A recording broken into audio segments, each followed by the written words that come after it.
Starting a business sounds like something I could do.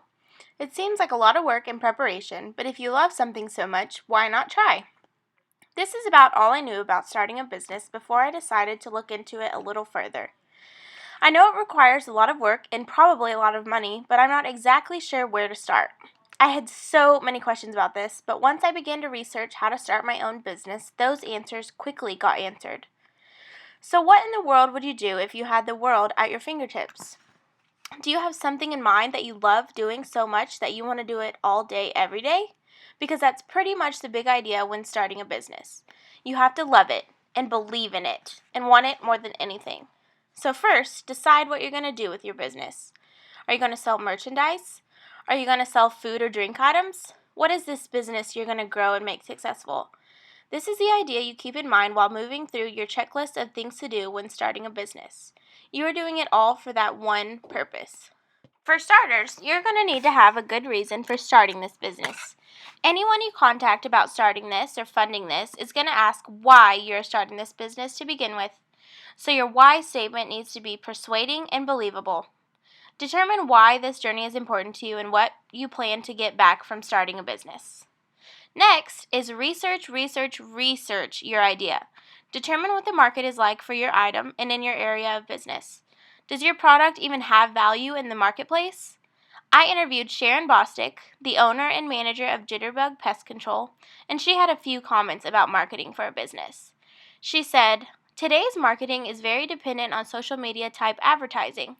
Just be careful putting too much of your budget on this format. If you depend totally on this and get a couple of bad reviews, this can hurt your business image dramatically." Referral marketing is one of the best and cheapest marketing you can get. Get your happy customers to become salesmen for you. So no value means no revenue or profit, and that means an unsuccessful business from the beginning. Two more very important steps are building a business plan and a financial plan. The source, Freedom Force USA, from the How to Start Your Own Business video, says there are countless resources on the internet that can provide a template for making these plans. These two plans are crucial in starting a business. You need to have plans and goals for how you plan to run the business from start to finish and have every little detail in the business plan. Are you going to advertise? How? That all goes into a business plan. A financial plan is where the funding can come from. If the bank or your different source of income doesn't believe in your financial plan or believe it is strong enough, then you probably aren't going to get the required funding from those people. They need to be made and checked over many times by lawyers or business owners to ensure they are adequate. Sharon Bostick, from previous interview, also says a business plan is an essential roadmap for business success. It will typically project 3 to 5 years ahead and outlines the route a company intends to take to grow revenues.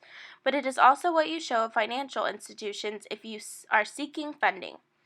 You should be the author of your business plan, but do seek professional advice from SBA or other resources. Next, different from all of the formal and paperwork side of running a business, you need to find people who are going to help you throughout the process. Evan Carmichael informed me through the YouTube video that this partnership while growing a business is sometimes as important as a marriage, so you need to remember that when picking someone you want to share this business adventure with. Don't try to do it all by yourself. You're going to get burnt out and overwhelmed so quickly that you may not even end up opening your business. Goals and organization. Two of the least thought out things, but two of the most important on the checklist. You need to set goals for your business. You need short-term goals to match your 1 to 2 year business plans, and you need long-term goals to match your 10 to 20 year business plans. You need goals to determine who is going to accomplish what in the business. You need to stay organized and on top of everything so you can prove that running a business every day is something you can handle. Through extensive research and questions, I have found that these are the most important aspects of starting your own business.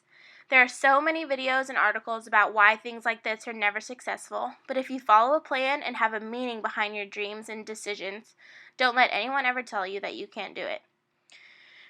To sum this up, I have asked Sharon Bostick how to determine if you have what it takes to run your own business.